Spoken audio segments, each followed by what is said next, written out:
పవిత్రతకు, భక్తికి, ప్రకృతి ఆరాధనకు ప్రతీక శ్రావణమాసం. నోములు, వ్రతాలు, పూజలకు పెట్టింది పేరు. శ్రావణమాసంలో శ్రావణ శుక్రవారానికి ఇంకా ప్రాముఖ్యత ఉంటుంది. శ్రావణ శుక్రవారం గురించి చిన్న కవిత విందామా?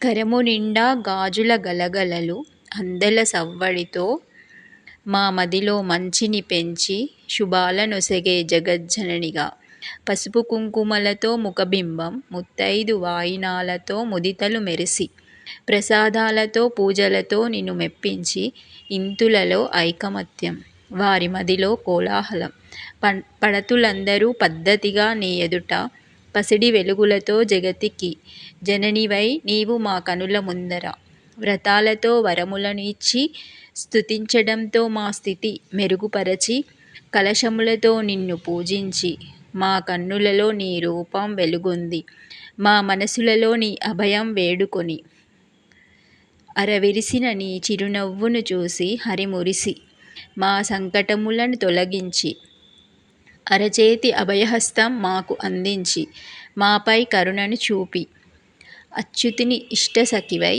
రూపాలు మార్చు స్వామికి అర్ధభాగమై, శ్రావణ శోభ వేకువ వెలుగులతో పచ్చని తోరములతో నిన్ను పూజించి, మా మాంగళ్యాలకు రక్షణ నీ నైజం.